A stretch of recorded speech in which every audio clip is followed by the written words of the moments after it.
It's a little bit later today, but Jerome Powell is about to testify today. Therefore, another live stream. In about 5 minutes, he will start to speak. As always, with a press conference, and later he will answer some questions. So this is the more interesting part. But of course, there will be more volatility today in the market, because like always, when Jerome Powell is speaking, everyone is waiting for his answers on the next moves of the Federal Reserve, if the interest rates are going higher or how high they will go, 25 basis points or 50 basis points, and what he will say about the next steps for the Federal Reserve meetings. Everything will be interesting. So let's start and see where our Nasdaq is today. We retested about 12,300 pre-market here. This is a 5-minute time frame. Let's see it on a 15-minute. So we had highs here pre-market 1 hour after the European market opened at 12,381 points, and the low was here at the beginning of the Asian session at 12,312 points. We retested the same level here right at the opening, so this one will be an important one. The low is today and the high is here. So you see there's the 50% Fibonacci of the previous movement. So the previous movement from the highs here, February 2nd, to the lows here from March 2nd. This is the 50% Fibonacci. We reached it yesterday, went above, but then closed on a doji candle. Really interesting. It was a pretty good move here to the upside, but then we went back really fast. And we are still bullish now. As you can see, parabolic is below the chart. ADX crossed positive. It's not a strong momentum, but this candle here from Friday was really strong. And we still have room here to retest the 12,500 level, but I think that today it will be a little bit more bullish on Jerome Powell speaking, but we will probably see a lot of volatility, so we can have moved 100, 200 points to the up and down side and close as if nothing happened. That's often the case, especially when we have other news from the labor market this week. So there are more news to come. Let's see the news first and then switch to the live stream of Jerome Powell. Fed Chair Powell testifies here in about 1 minute. It's starting. For this week, what else do we have? Tomorrow is the second day of Jerome Powell testifying. ADP non-farm employment change will be interesting at 8:15 a.m. and JOLT job openings at 10 a.m. So tomorrow another important day in terms of job data. Thursday, like always, initial jobless claims like every week. And Friday will be really interesting with non-farm payrolls at 8:30 a.m. and the unemployment rate, of course. So tomorrow and Friday I will try to live stream these events. This will be important. So I will try to live stream at 8 or 8:15 and on Friday at 8:15 or 8:30. So these events will be important, of course. So the current probability for the next Federal Reserve meeting is 71% for 25 basis points move and about 29% for the 50 basis points move. So now let's switch to the live stream and let's see if it has started already. Let's see here. No, it didn't start yet, but it should now start. Okay, here it's starting pretty soon. Let's see when they start. But then we will move back and see what the market is doing on the news. So it's turning a little bit bearish now.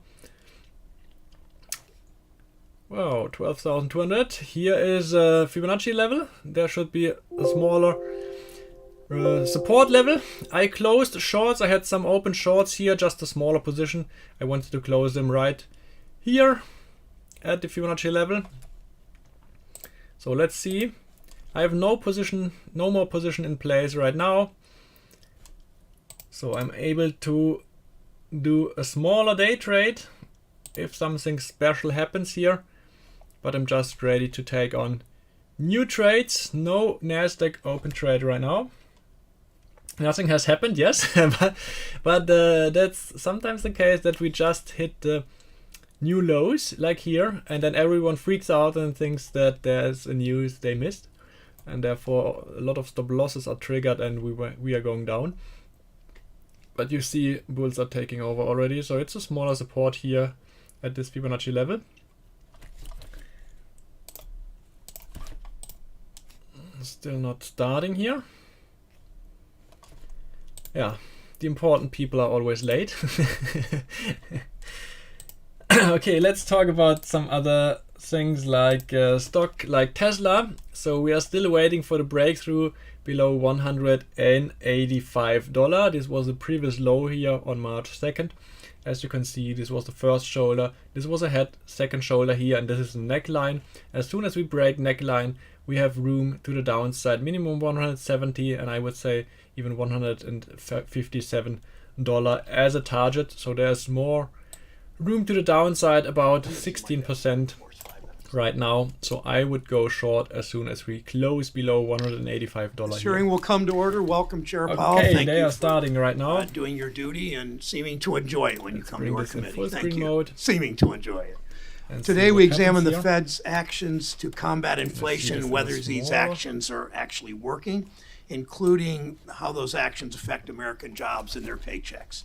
Prices are still too high across many parts of the economy. We know that who feels it the most when the cost of rent and groceries go up? It's not the economic pundits and politicians who lecture us about discipline and stability. It's not the corporate executives who pretend they're making tough choices about prices while reporting record profit increases quarter after quarter and doing more and more stock buybacks. It's the people working hourly jobs to make ends meet. It's seniors on fixed income and Social Security. It's everyone who gets their income from a paycheck each month, not an investment portfolio.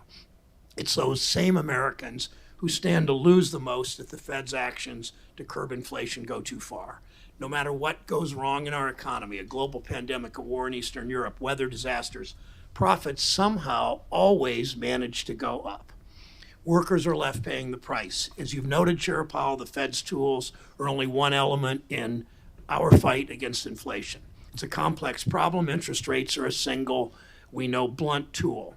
Raising interest rates can't rebuild our supply chains and fix demand imbalances from the pandemic. Raising interest rates won't end Russia's brutal invasion of Ukraine. Raising interest rates won't prevent avian flu from devastating 1/3 of our egg supply, or weather disasters from destroying key crops. And raising interest rates certainly won't stop big corporations from exploiting all of these crises to jack up prices far beyond the increase in their costs. Last year, corporate profits hit a record high. Corporate PR chiefs assure us that these companies just have to raise prices. Their costs are going up. The workers just want to be paid too much. They have no other choice, they tell us. Yet when you look at their profits and their executive salaries and their stock buyback plans, it sure doesn't look like corporations have exhausted every available alternative. It's so brazen, even global bankers called on the Fed to identify this profiteering as one of the biggest drivers of inflation. Paul Donovan, chief economist of global wealth management at UBS, wrote, "The Fed should make clear that raising profit margins are spurring inflation.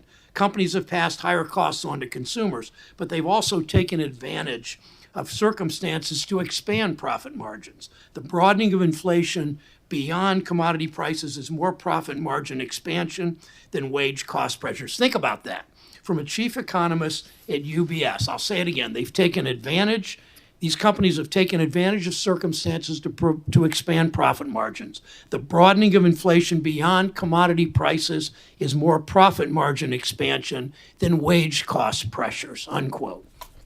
The Fed, understandably, the Fed can't force corporations to change their ways or rewrite the Wall Street business model on its own, but the Fed can talk about it.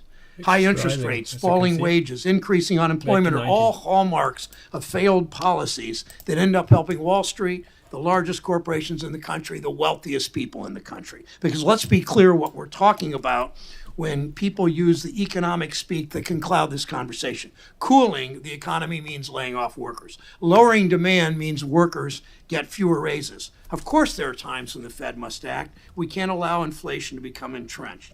We've seen encouraging trends that isn't happening. And there are other ways we can bring prices down instead of lowering demand. Again, making people poor, laying people off, denying worker raises. We can speed up and strengthen our supply chains. We can bring critical manufacturing back to the U.S. We can rebuild our infrastructure. It's what we're doing with the CHIPS Act, with the Inflation Reduction Act, with the bipartisan infrastructure bill.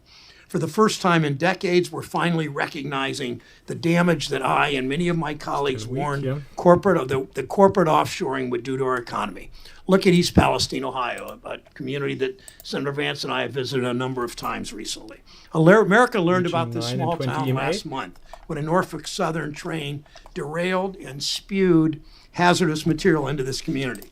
East Palestine is more than just a disaster headline. Columbiana County was once the center of American ceramics manufacturing, at one time producing 80% of ceramics of dishware in this country. One county produced 80% of it.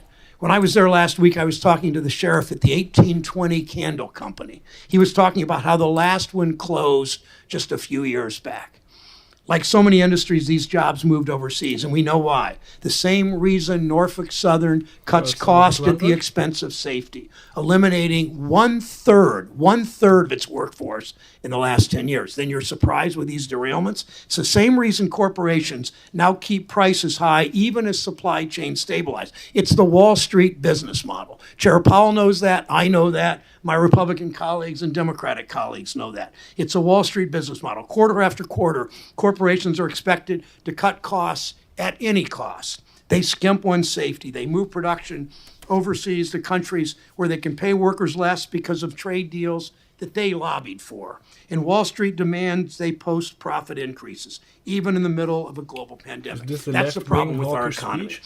And not only will higher interest rates not solve it, if they're overdone, they'll make it worse. We can't risk undermining one of the successes of our current economy. For the first time in decades, workers are finally starting to get a little power in this economy.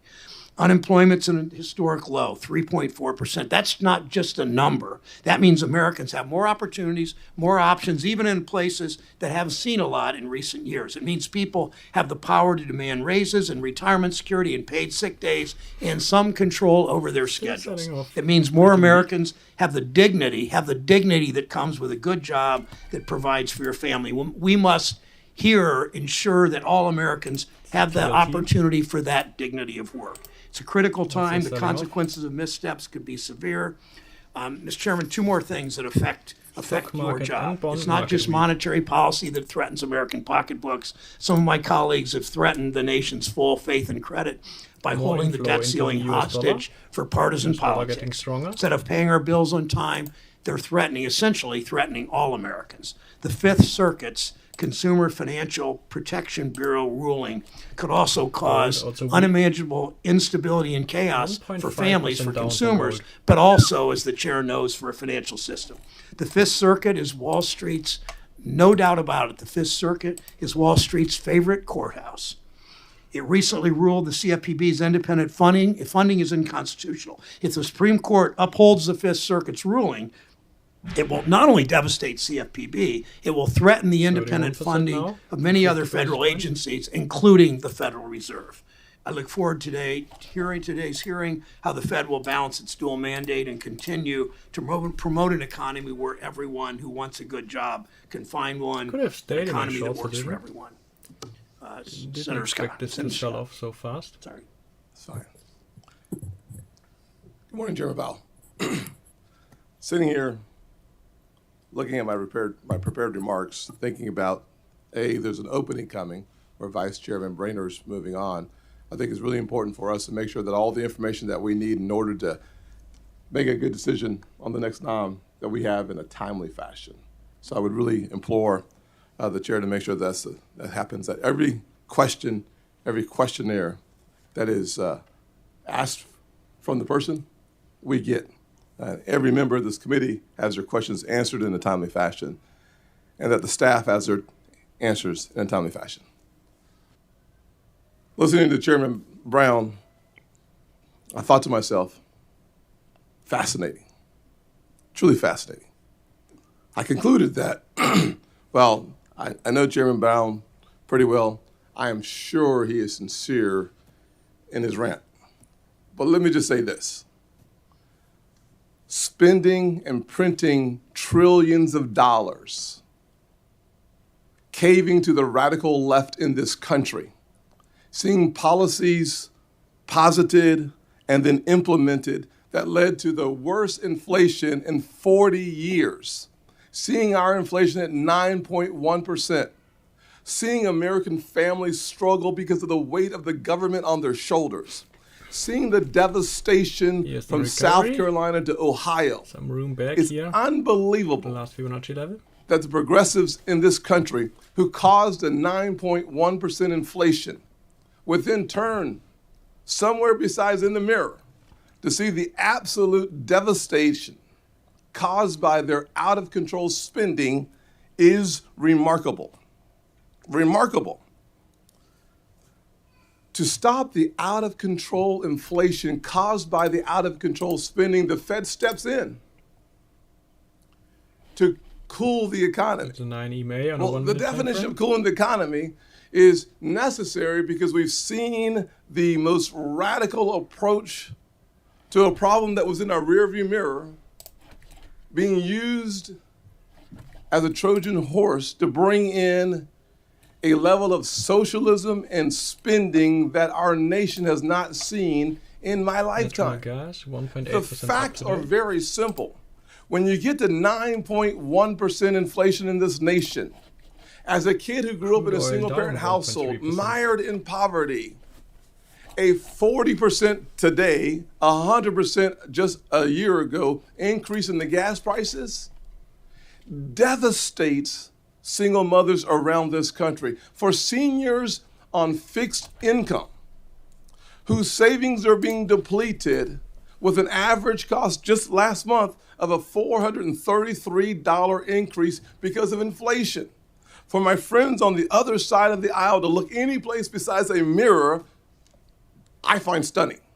The truth is that when your food prices go up over 20%, when your electricity is up over 20%, 47%, you have to ask yourself, where in the world are they?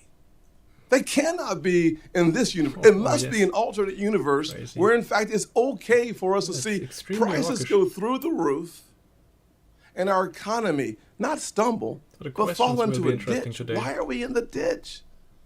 Because progressives used the pandemic as a way to usher in a form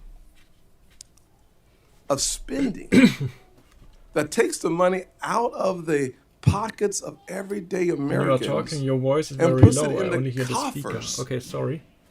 I'll put down the speaker a little bit. There is a better way. The better way is to trust the American people. And when you do so, we don't have to have the Fed come in and raise interest rates so high to quell the challenges in our economy so that today versus 18 months ago, the price of the same house for your mortgage payment is twice as high. Why? Because of the runaway spending of our friends on the other side of the aisle. I'm sure I do not have time for my opening comments. What I will say without any question, as I look around the country and I ask myself, still weak here, still weak. How devastating is it that today it costs $433 more than it did a year ago? The answer is it is a crisis. When the average family in our country just a couple of years ago didn't have $400 in their savings for an emergency, to have prices go up by this amount, it's devastating. To have a conversation about rents around the country, looking at the inflationary effect and the absolute devastation of a snarling supply chain that we haven't seen in my lifetime, run by my friends in the progressives. Unbelievable. But to get to you, Chairman Powell, one of the comments that you've made that I think is really important in one of the speeches you gave in January, and I apologize for my rant. I just wanted to make sure my rant was consistent with my friend here. It is essential, you said, that we stick to our statutory goals and authorities, and that we resist the temptation to broaden our scope to address other important social issues of the day. Taking on new goals, however worthy, without a clear statutory mandate would undermine the case of our independence. He further noted that, and I quote, without explicit congressional legislation, it would be inappropriate for us to use our monetary policy or supervisory tools to promote a greener economy or to achieve other climate-based goals. We are not and will not be a climate policy maker. Do you still stand by those comments? I do. Thank you. Finally, I know we're not in the question. I know, I get it. Finally, You now have 4 minutes and 12 seconds. yes, I knew the chairman would dock that from my time, and I appreciate you doing so With a sense of humor. with a great humor. Great humor. Finally, several of my Republican colleagues and I sent a letter to you discussing Vice Chair of Supervision Michael Barr's plan to conduct a holistic review of capital standards. I look forward to discussing those capital standards So let's see during my Q&A. what John I will Powell thank will you answer. for our recent But conversation. I don't think we that had he will that, be too helped hawkish like the illuminate politicians. Some of the necessary So challenges that I we hope face he as a will nation bring up the and your market answers again. to it. Thank you, Mr. Chairman. Thank you. Speaking of illuminating, thank you, Senator Scott. Yes, sir. I Thank you for allowing me to use this. Today we'll hear from Chair of the Federal Reserve, Jerome Powell, on monetary policy in the state of our economy. And I don't expect Chair Powell to weigh in on the mini debate we just had, but I think we all know that the debt increase was much larger under President Trump and a Republican Senate than it has been since. Chair Powell, thank you for your service and your testimony today. Chairman Brown, Ranking Member Scott, and other members of the committee, I appreciate the took some opportunity long to trades present the here Federal at Reserve's 12,200. semi-annual monetary policy report. And want to close early, My colleagues 50, and I are 60 points acutely higher. aware that high inflation is causing significant hardship, and we're strongly committed to returning inflation to our 2% goal. Over the past year, we've taken forceful actions to tighten the stance of monetary policy. We have covered a lot of ground, and the full effects of our tightening so far are yet to be felt. Even so, we have more work to do. Our policy actions are guided by our dual mandate to promote maximum employment and stable prices. Without price stability, the economy does not work for anyone. In particular, without price stability, we will not achieve a sustained period of labor market conditions that benefit all. I'll review the current economic situation before turning to monetary policy.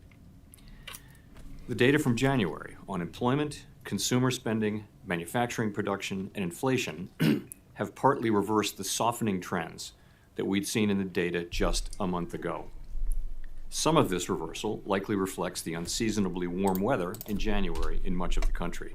Still, the breadth of the reversal, along with revisions to the previous quarter, 50% suggests now. that inflationary 50-50. pressures are running higher than expected at the time of our previous FOMC meeting. From a broader perspective, inflation has moderated somewhat since the middle of last year, but remains well above the FOMC's longer-run objective of 2%. The 12-month change in total PCE inflation has slowed from its peak of 7% in June to 5.4% in January, as energy prices have declined and supply chain bottlenecks have eased. Over the past 12 months, core PCE inflation, which excludes the volatile food and energy prices, was 4.7%. As supply chain bottlenecks have eased and tighter policy has restrained demand, inflation in the core goods sector has fallen. And while housing services inflation remains too high, the flattening out in rents evident in recently signed leases points to a deceleration in this component of inflation over the year ahead. That said, there's little looking sign good of here. disinflation thus far in the Building a category of bottom core services around excluding housing, 12,200. a category that accounts for more than half of core consumer Now we need expenditures. confirmation for the To restore reversal. price stability, we'll need to see lower inflation in this sector, and there will very likely be some softening in the labor market conditions. Although nominal wage gains have slowed somewhat in recent months, they remain above what is consistent with 2% inflation and current trends in productivity. Strong wage growth is good for workers, but only if it's not eroded by inflation. Turning to growth, the U.S. economy has slowed significantly last year, with real GDP rising at a below-trend pace of 0.9%. Although consumer spending appears to be expanding at a solid pace this quarter, Here's the other recent recovery. indicators point to subdued growth of spending and production. Activity in the housing sector continues to weaken, largely reflecting higher mortgage rates. Higher interest rates and slower output growth also appear to be weighing on business fixed investment. Despite the slowdown in growth, the labor market remains 40 extremely points. tight. The unemployment rate was 3.4% in January, its lowest level since 1969. Job gains remained very strong in January, while the supply of labor has continued to lag. As of the end of December, there were 1.9 job openings for each unemployed individual, close to the all-time peak recorded last March, while unemployment insurance claims have remained near historical lows. Turning to monetary policy. With inflation well above our longer-run goal of 2%, and with the labor market remaining extremely tight, the FOMC has continued to tighten the stance of monetary policy, raising interest rates by 4.5 percentage points over the past year.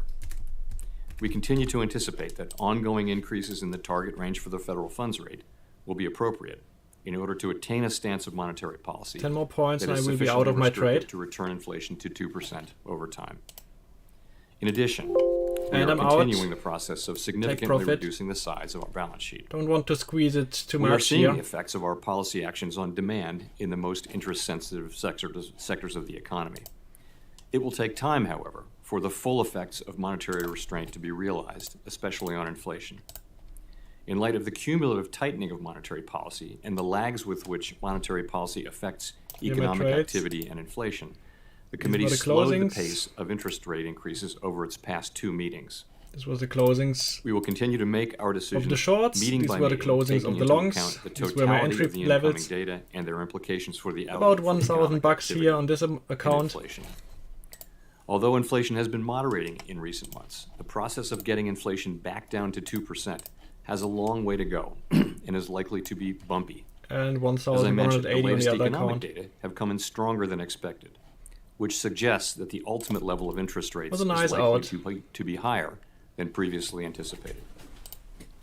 If the totality of the data were to indicate that faster tightening is warranted, we'd be prepared to increase the pace of rate hikes.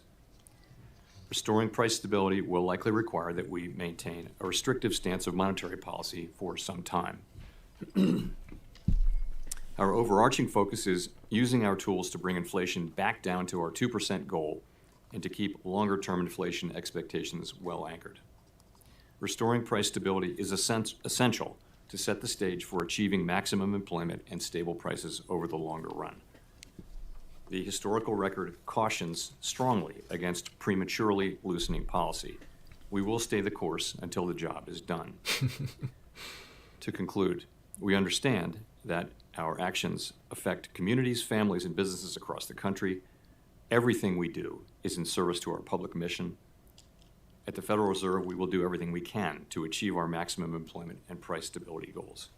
Thank you. I look forward to your questions.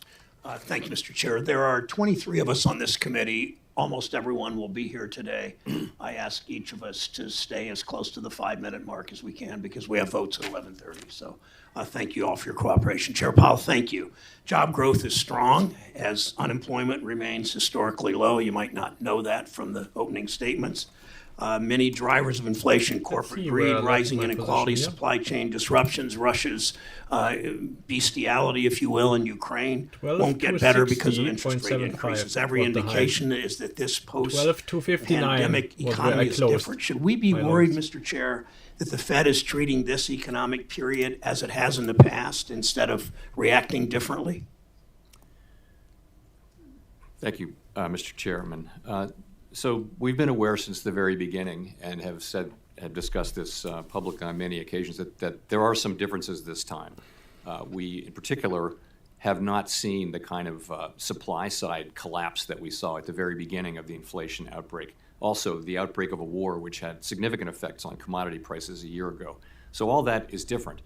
There are also, though, some similarities. There is a mismatch between supply and demand. You can see that in the goods sector still. You saw it in housing prices going up over 40% since before the pandemic, and you see it in the labor market where we have 1.9 job openings for every opening, for every unemployed person. So we're well aware that this particular situation involves a mix of of forces, not all of which our tools can affect, but there is a job here for us to do in better aligning demand with supply.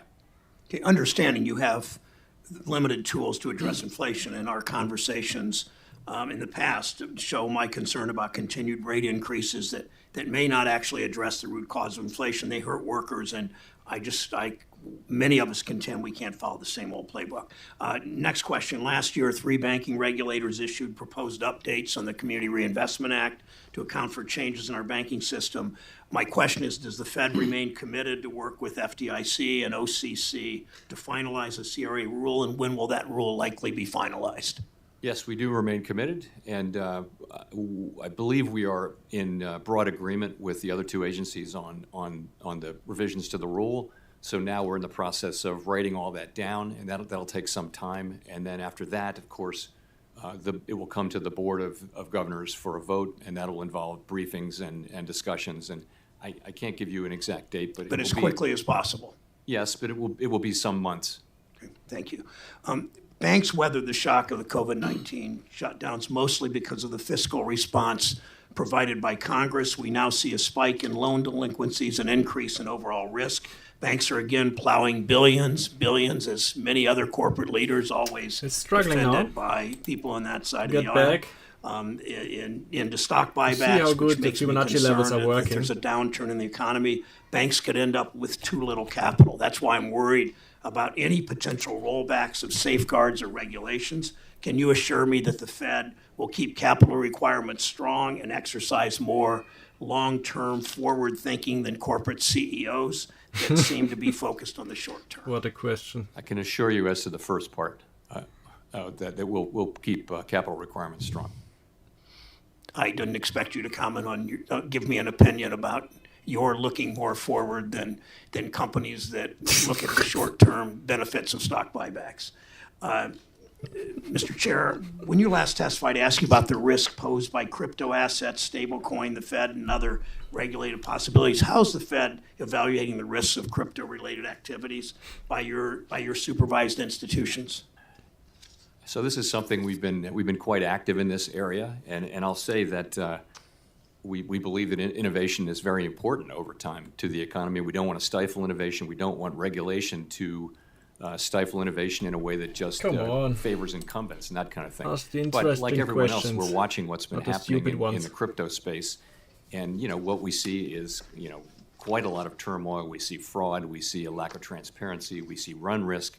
Lots and lots of things like that. And so what we've been doing is making sure that the regulated financial institutions that we supervise and regulate are careful, are taking great care in the ways that they engage with the whole crypto space, and that they give us prior notice. And we've issued, along with the FDIC and the OCC, a number of issuances of notices to that effect.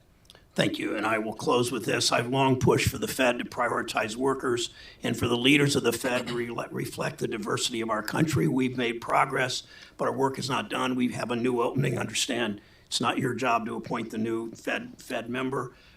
We have a number of upcoming vacancies at the reserve banks. I support Senator Reid from Rhode Island, Senator Menendez from New Jersey, and other colleagues who are pushing for more diverse Next attempt for the push. Senator Scott. Thank you, Chairman. Obviously, the chairman and I both have strong passions about the challenges that we face in the country. One thing that I do believe that we agree on is the importance of having a strong capital markets as it relates to making sure that Americans have the ability to continue to grow their businesses and to solve their challenges. And frankly, I hope that we get there. Building on the same comment that the chairman had around capital standards is where I'm going to go with my thoughts today. When I think back on these last few years, it's hard not to recognize the extraordinary efforts our financial institutions of all sizes, frankly, undertook to administer a program like the PPP, all while weathering a shutdown of our global economy. I welcome your thoughts, but from my viewpoint, our banking system was resilient. Our financial institutions stepped up and delivered aid to support families and businesses every single day. That's why Vice Chair Barr's broad comments around holistic review of our capital trouble me so much. We should be laser focused on our economy and addressing the needs of everyday Americans trying to forge a new future and helping them open the door to opportunity. As you and I both know, capital and its quality must be continually scrutinized, but increased capital does not necessarily provide an increased benefit, and requiring banks to hold capital that is not risk-based and appropriately tailored to a bank's size, scope, and activities can cause more harm than good. At a time of record inflation, where everyday needs are more expensive, we should not be pursuing actions that are harmful. Rather, we should be supporting the engine of our economy, small businesses. The breakout level? While I remain greatly concerned by the Vice Chair's comments, I am hopeful that you will ensure this review is appropriate, keeping the impacts on our banking system front and center. We must promote and further the growth of our economy and thereby our people. Anything less should be unacceptable. To that end, will you commit that any ongoing capital review by the Federal Reserve will follow the law and that any follow-on regulatory proposals will be risk-based and tailored to an institution's activity, size, and complexity, and not a one-size-fits-all? Yes, I can easily commit to that. You know, we're very strongly committed to tailoring. 1.2% push down. I can say that anything we do will now reflect we are back. tailoring, which is a long-held principle for us, and also now a requirement of the 0.9%. law. Yes, sir. Thank you very much. 2 weeks ago, I sent a letter with Chairman McHenry to Chair Gensler regarding the SEC's climate disclosure rule, urging him to 12,300 rescind his was touched. proposal and reminding him that the SEC is a market regulator, not a climate forecaster. Much like Congress designed the SEC to protect investors, to maintain fair, orderly, and efficient markets, and to facilitate capital formation, and not to advance progressive climate change policies, Congress designed the Federal Reserve to promote price stability and maximum employment, not to play politics. To that end, I find worrying the Fed's announcement of recent actions to consider climate-related scenarios, coupled with remarks by the Vice Chair of Supervision, as attempts to incorporate broader ESG policies into the financial services system.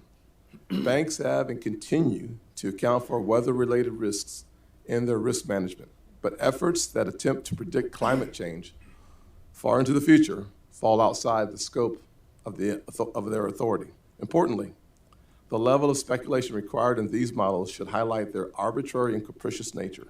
At a time when our economy is suffering from historically high inflation, I expect our central bank to focus its time and resources on bringing inflation down, not on policy outside of its mandate. I noted in my opening statement a recent speech that you've given above about the 12,300. state of the Fed and how you should resist the temptation to broaden its scope and to address social issues. Do you agree that the Federal Reserve does not have the authority or statutory direction to use its monetary policy or supervisory tools to wade into the ESG or other climate policies? I do. As you know, there's a tightly focused role that we do have that I believe that we have, Nasdaq now above VWAP. I would agree with your statement. Mr. Chairman, I have 20 And seconds touch left pre-market before- lows. Because of my earlier question to the opening statement. Thank you, Senator Scott. Senator Menendez is close, but not here yet. So Senator Rounds. So, but nice try. Yes, sir. Whatever you say. Thank you, Mr. Chairman. Mr. Chairman, first of all, welcome.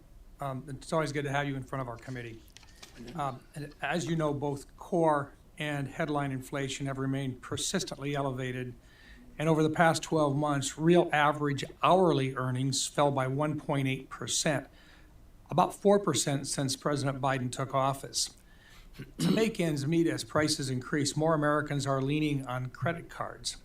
At the end of 2022, credit card debt hit a record of $930.6 billion, an 18.5% spike from a year earlier, and an average credit card balance rose to $5,805. Over the past year, the Fed has acted aggressively to tame inflation, and yet we are still seeing price increases.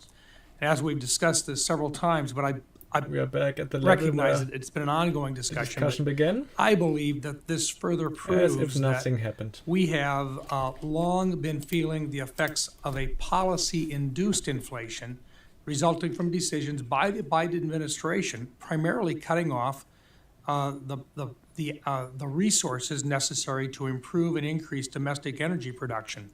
I continue to be concerned that if you Question attempt to from use Carlos. the tools Did that are Powell available answer a question that at this caused the time reversal, for or the was Fed, it just did by us?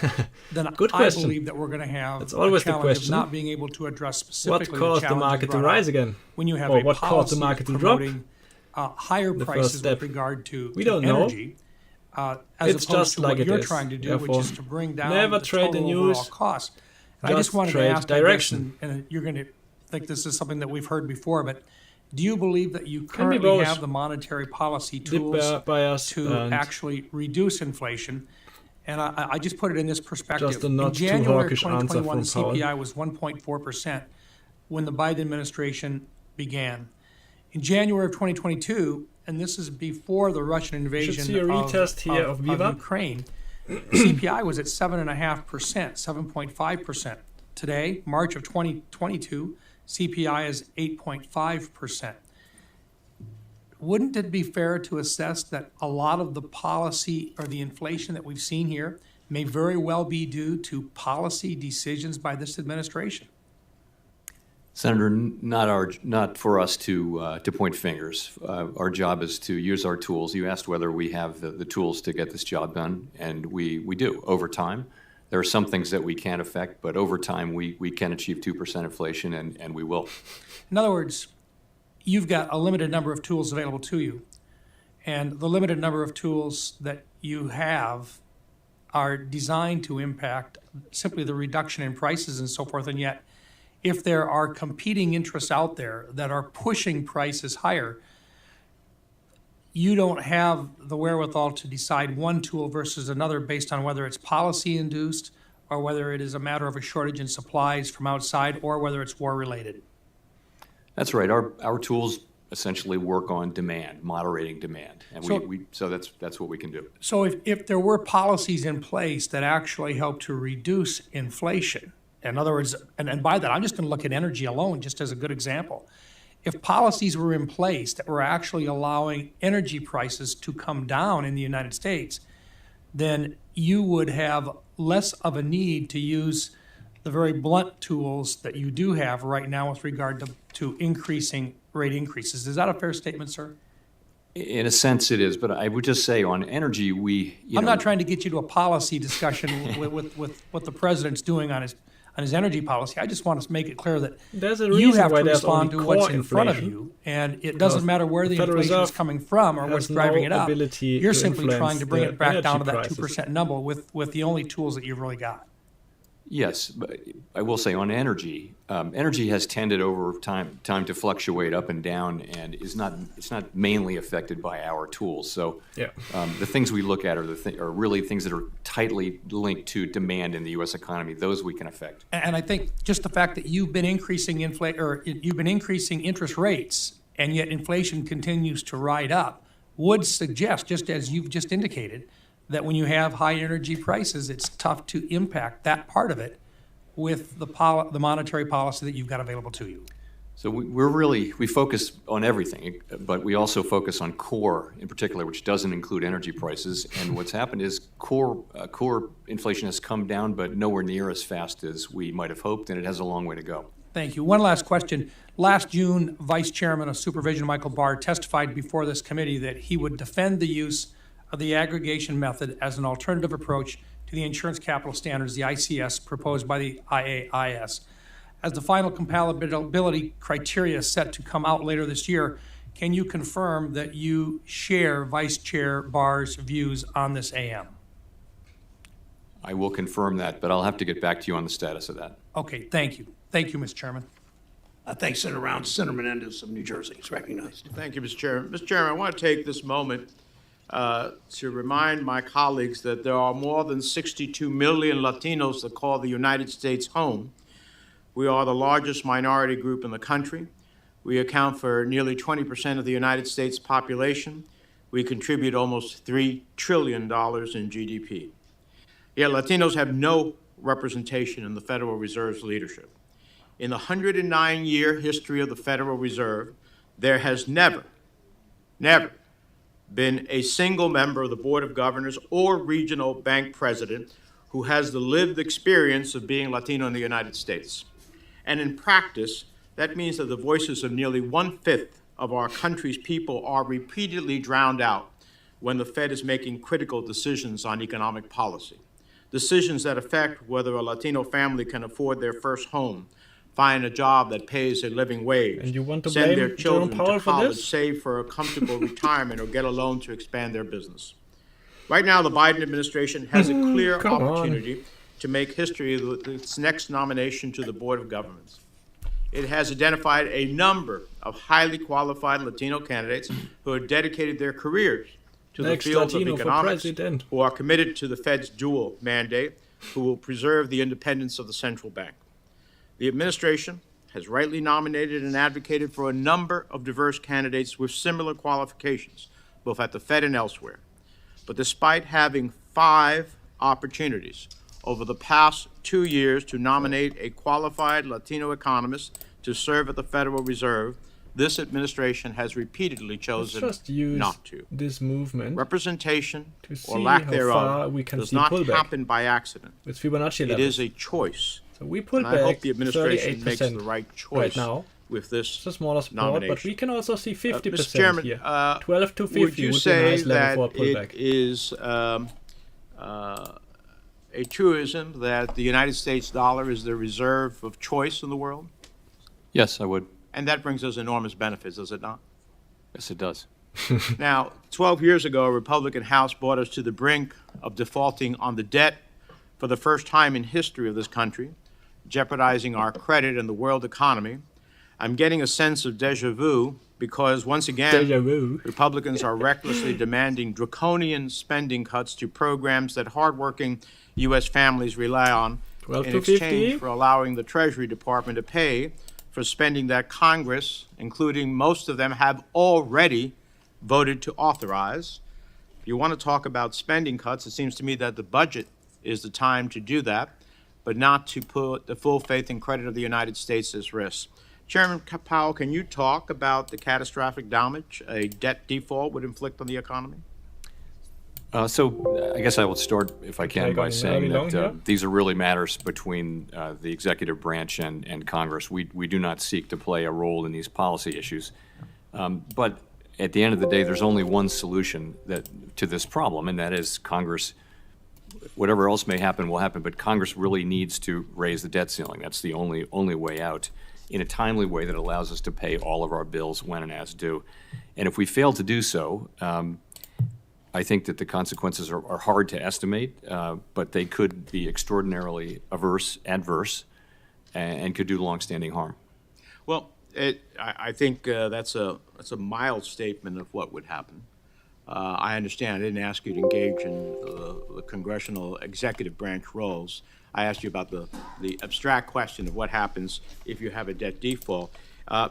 Isn't even this constant fight putting into question the possibility that the United States will not honor its full faith and credit 1% have consequences within up the to economy? the highs In here. principle, it could. I think markets tend and observers It's still tend to watch uptrending. this and tend to think that it will Higher work highs, out. higher And lows. it has in the past worked out, so it needs to work out this time too. Now, seeing This your should be a stronger testimony support here. before the committee, is it fair to say that you'll do whatever is necessary to tame inflation?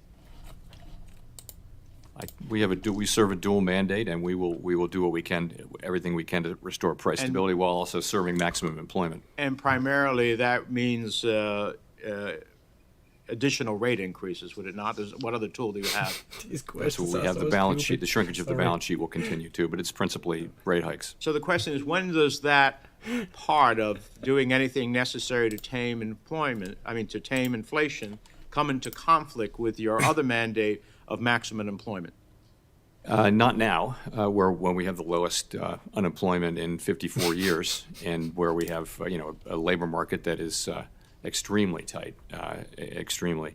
So, but that time could come, but it really isn't now, where we're very far from our price stability mandate, and in effect, the economy is past most estimates of maximum employment. Thank you, Mr. Chairman. Thanks, Senator Menendez.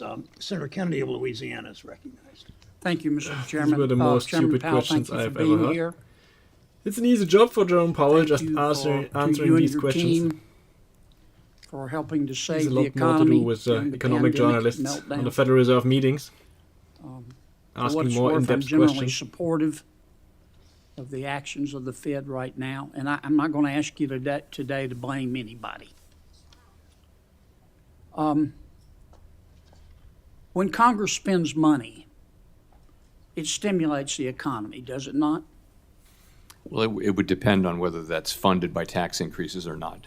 But so, if there's a spending that's not accompanied by taxes, would have a net at the margin stimulative effect.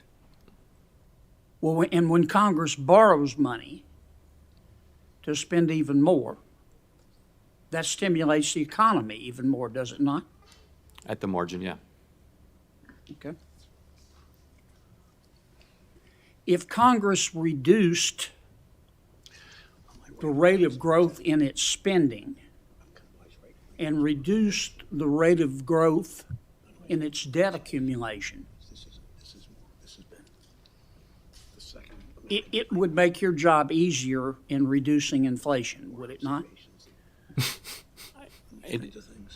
I don't think fiscal policy right now is a big factor driving inflation at this moment, but it's absolutely essential that we do slow the pace of growth, particularly for the areas of the budget. All right, let's try to unpack this then. I'm not trying to trick you. You're raising interest rates. You're raising interest rates to slow the economy, are you not? Yes, to cool the economy off. And one of the ways you measure your success, other than fluctuation in gross domestic product, is the unemployment rate. Is it not? Yes, one of the measures. Okay. So in effect, I'm not being critical. When you're slowing the economy, you're trying to put people out of work. That's your job, is it not? Not really. We're trying to restore price stability. No, you're trying to raise not wages. You're trying to raise the unemployment rate. There are a lot, And so there are a lot of that mean I know you don't like the phrase, so let me strike it. You're trying to raise the unemployment rate, are you not? No, we're not trying to raise it. We're trying to realign supply and demand, which could happen through a bunch of channels, like, for example, just job openings. All right, Job let openings me could. put it another way, okay? The Economist did a These wonderful study. politicians are really stupid, sorry. They Jerome looked Powell is at- the better politician than these 10 guys sitting there. disinflationary periods in America going all the way back to the 1950s. Disinflation is what you're trying to do. It's a slowing in the rate of inflation. Am I right? Yes. In other words, prices don't go down, they just don't go up as fast. Deflation is when prices actually go down. You're trying to achieve disinflation, are you not? Yes, we are. Okay. Based on history, in the 10 times This is basic that we lesson got in inflation economy. down, disinflation since the 1950s, in order to reduce inflation by 2%, unemployment had to go up 3.6%. Now that's history, is it not? I don't have the numbers in front of me, but yes, the standard has been that there have been recessions and downturns when Okay. the Fed has tried to reduce Now, inflation. right now, the current inflation rate's 6.4%, and the current unemployment rate's 3.4%. Now, if history is right, I'm not asking you to again blame anybody, but if history is right, unless you get some help, in order to get inflation down from 6.4% to, let's say, 4.4%, and the unemployment rate is going to have to rise to 7% based on history. That's what the record would say. Okay?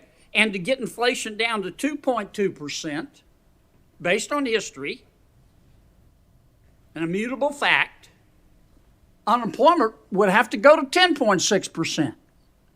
Would it not?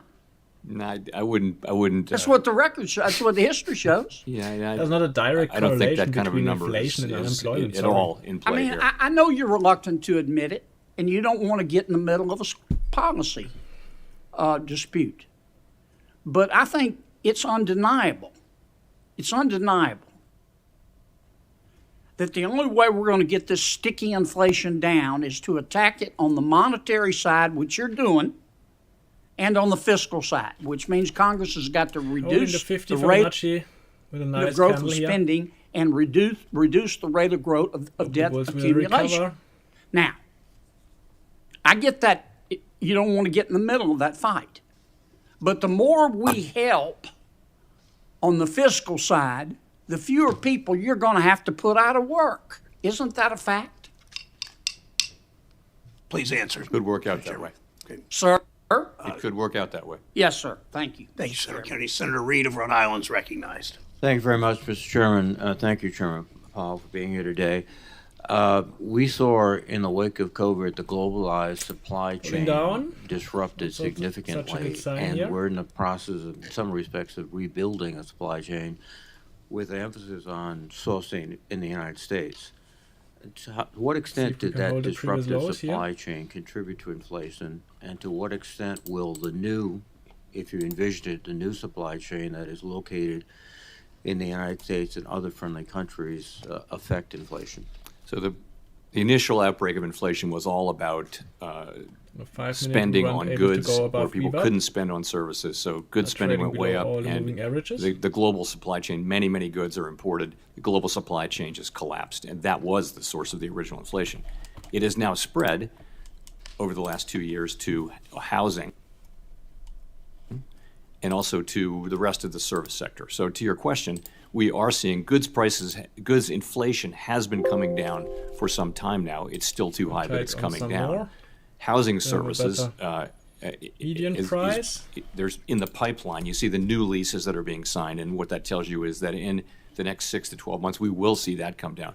But this big service sector, that's everything else, which is financial services, medical services, travel and leisure, all of those things, that's really where that's the source of the inflation we have now, which had nothing to do with the supply, or not much to do with the supply chains. That's where the challenge is now. And is there anything that you can do that would target that service area without affecting the other areas? There's not really. You know, our monetary policy tools are famously powerful but blunt. A different topic, and that is, as you're probably aware, the Fifth Circuit delivered a ruling in the Community Financial Services Association versus CFPB that the CFPB's funding mechanism is unconstitutional. Just like the Board of Governors, the CFPB is a bureau of the Federal Reserve. Both the Board of Governors and the CFPB rely on the same source of funds and draw on those funds in virtually identical ways.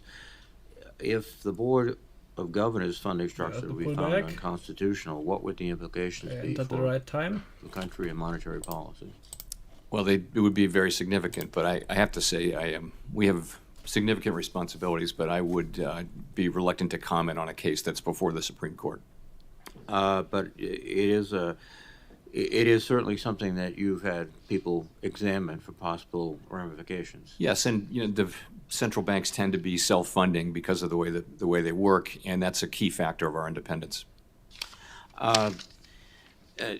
We've going back and forth on the impact of rate hikes on workers, and you've indicated previously that wages have not been spiraling upwards necessarily, and that inflation expectations are currently stable.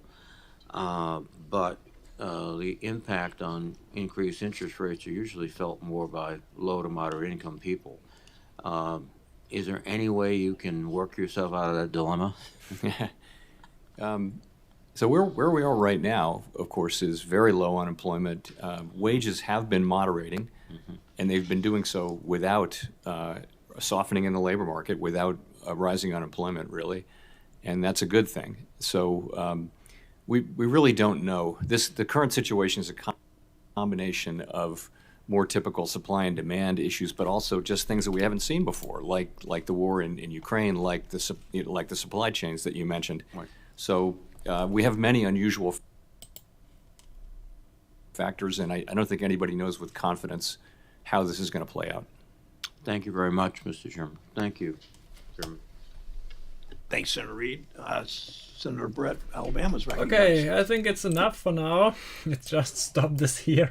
These questions were really stupid, nothing interesting. So I like more the Federal Reserve meetings because we have better questions from the journalists there. These politicians need a basic education of economy and of monetary policy, and that's really ridiculous to watch this. So I like to watch the charts even more because you can learn more from there if you have your basic knowledge of monetary policy already. And yeah, it is an easy job for Jerome Powell, I think, because the questions were not really difficult. There was nothing really new or interesting. So we still have room to pull back to the pre-market highs or just before the meeting. The level would be around the previous highs here, 12,319 points, and the day's high was 12,367 points. Let's see if we just sideways trade or whatever. I have some smaller long positions in place here. Let's see where I can take out for profit. I already did some profits today here with the short before the meeting, and then I took the long here up to this area here, and I re-entered now at 12,250 and 12,230. You have seen my longs, so I'm break even now, but I can wait for higher levels to come. Let's see this now on a higher time frame. On a 15-minute basis, we see that we had two green candles, but a huge wick here on the upper side, just touching the 20 EMA level, and the parabolic is pointing downwards. The same on a 5-minute time frame. We tried to go above 20 EMA and VWAP, but you see the big wick on the upside, and parabolic is pointing to the downside. But yeah, it's still going higher. So we have this low here, we have a higher low here, and we hadn't had lower lows yet. So it can still rise here, and sometimes you just have to be patient as long as you are not scalping. On an hourly time frame, of course, it's looking not as good with this big red candle here. It's closing in about 1 minute. But you can also see that we have a wick on the downside here. So we have already pulled higher a little bit, and that can also be seen as a good sign. Same on a 4-hour time frame, and you have seen the previous 3 days we were pulling higher a lot. So it's just normal that we see a smaller correction here. If you use Fibonacci from the high point of yesterday to the low point here of March 2nd, then you see we are now at this Fibonacci level, which was also previous high point on February 23rd. So it's an interesting level here to close this hourly candle, which will close in about 5 seconds, and then normally we should see some more pushing. And the candle closed. Some volume coming in. 12,210 points right now. Still pointing downwards. Maybe we'll retest the lows. What about TLT? TLT was pulling back now. And let's see gold. Gold is still weak at day's low, minus 1.8%. Never a good sign to have higher expectations for interest rate level. Let's see the expectations now in the CME FedWatch tool for the next Federal Reserve meeting. In about 15 days. Still loading. 48%, so it pulled back a little bit from the 50% level. But it's still higher than before the meeting, 48%. But we have a second day for the meeting, so tomorrow Jerome Powell will answer more questions and it can pull back again. I don't think it will, so we have about 50-50 chance of 25 to 50 basis points in the next meeting. but Jerome Powell doesn't seem to be really hawkish on his answers. But yeah, this can also be the case just because these questions were really stupid. The dollar is ripping up, yes, of course, because of the higher expected interest rate level. As you can see, it was pulling, Euro USD is pulling down 0.9% today, because if the expectations shift from lower to higher interest rates, then of course there is an inflow back into US dollar, into the safe haven, and this causes gold to drop and the stock market to drop. But in the evening, there can be a cool down of all these crazy movements, and therefore we can see a recovery. I wouldn't call it yet, it can be too early, but I would be patient, because I've often seen these turnarounds on days like these, when there are more news to come tomorrow. So let's see Tesla now. Tesla pulled back below $190, $189 right now, 2.4% in the red. Wix is back at 19 level, yeah, but not a lot, just 2% higher than the closing of yesterday. Still below 20 and still on a low level, as you can see. No big fear here right now. Then let's see, natural gas is almost break even, 1.3% higher than yesterday. Then ES future is at day's low, minus 0.9% right now. Orange juice, one of my favorite commodities I'm trading right now, is 1% higher than yesterday. I'm still in a short position here. Unfortunately, it pulled back a little bit yesterday. We went to the limit ups yesterday. This was a 10-cent movement, and we went higher today, but went back a little bit. So we closed this previous gap here. It's a good sign. And I'm still in my short position, which is in the green right now, because I opened it here at 245.40.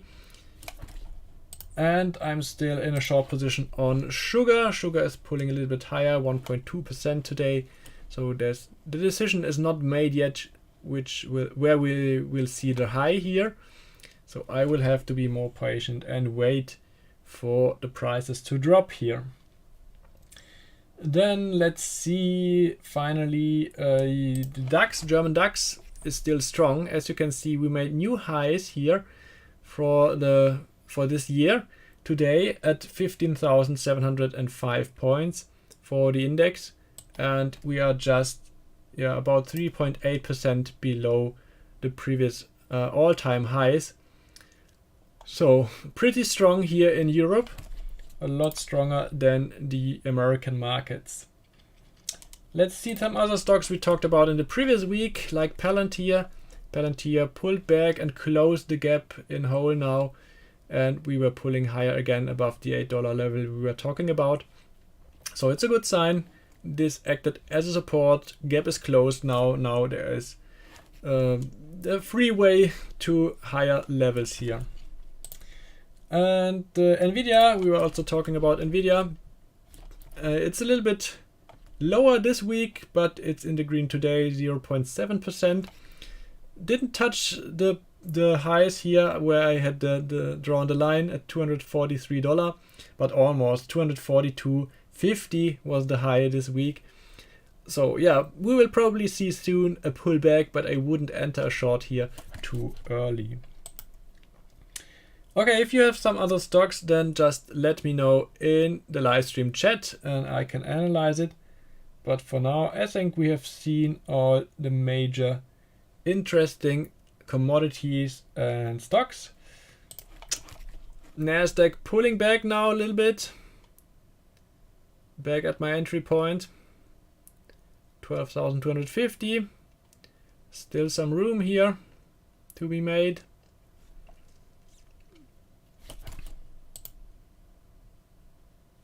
Sometimes it's easier just to see the charts and just to trade the charts without hearing the news or looking at the news. Because it can also distract you, because you're trying to analyze, are the news bad, are the news good, but you haven't to take any decision if the news are good or bad, because let the market decide for the direction. We don't care about the news. The news are irrelevant, they just act as catalyst. So we use the time of the news, of the publishment of the news, for direction. So then a lot of volume is coming in. As you can see here, this was 10 a.m. Eastern. This is 4 p.m. my time. And a lot of volume came in.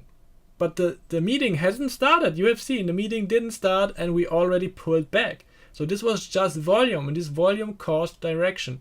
So we were able to go below this Fibonacci level, and there was more sell-off. And this is what we need. We just want to see volume acting as a catalyst and pointing into a direction. And then we can wait for a bottom to be found, like here. There was no remarkable level here, but you have seen 4 consecutive minutes trading sideways, going back to 9 EMA, trading sideways again. So therefore I like to watch 5 minutes, because here, just to recap it, it's easier to see. We had these giant red candles, then the first green candle, but not a pullback right away, just more sideways trading, but no lower lows. So these were 20 minutes of trading with no lower lows, or let's say 15 minutes of trading with no lower low. It's already a good sign. And therefore I took here around the 12,200 level a long trade, just to say, okay, let's go back to the 9 EMA level. This should act as a resistance, and it acted as a resistance. You can see 12,260 point was the high point, 12,259 was my exit. So it was 59 points to the upside in just 5 minutes. It was a nice trade here. I could have held it for higher levels, of course, but you never know if we will see a 100% reversal or if it's staying weak and it's just recovering a little bit to be even weaker. You never know. Therefore, be cautious. So if we make new lows here, I will be out of this long trade. I will have lost about 60, 70 points, but it doesn't matter because I made these 60 points right here. And I still would be left with a profit of this here. So be cautious, but also be calm. Never get angry or emotional about your trading. Always know where you want to enter, where you want to exit. The longer you trade, the more you should be calm. It sometimes is difficult to explain or to understand in the beginning, but you will see, the more you trade, the more you will see and feel these patterns.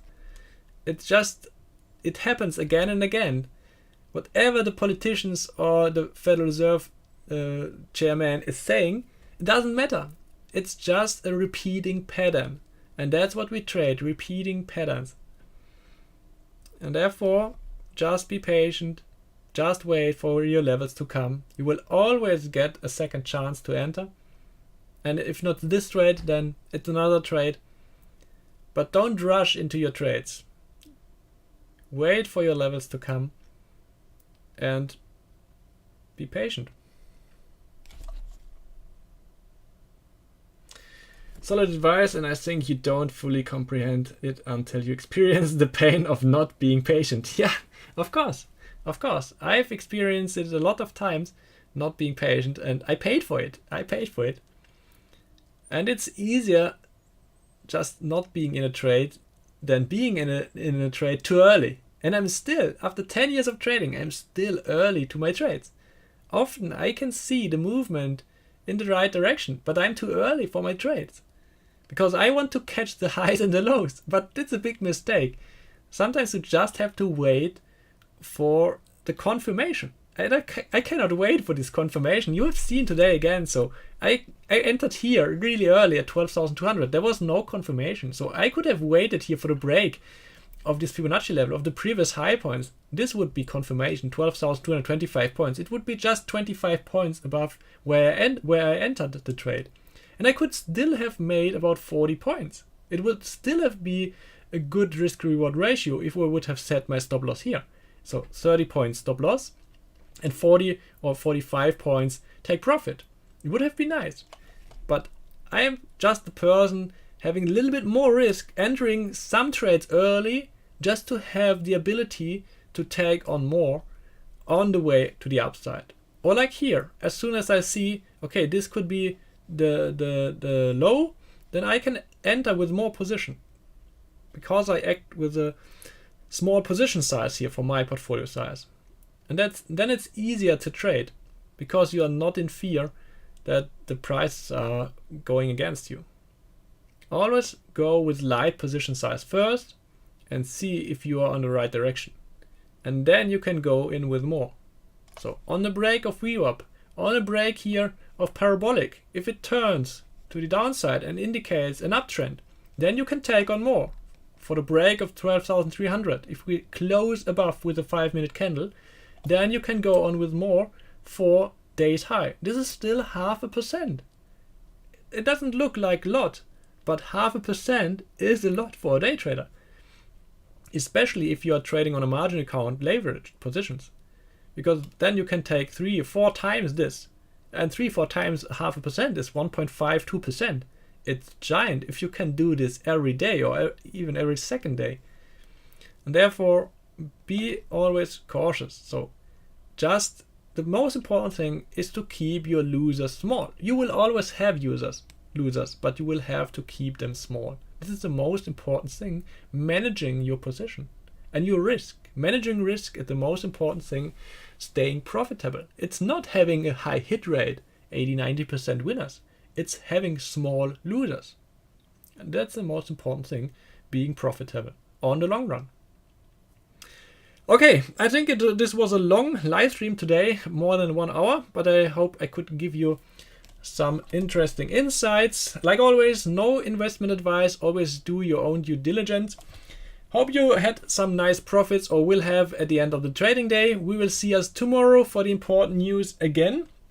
And yeah, then let's see if we can see even more movement than today, because Jerome Powell is speaking again and we will have economic news. Okay, thank you for watching. If you haven't done so far, please like the stream and subscribe to my channel. We will see us tomorrow. Goodbye.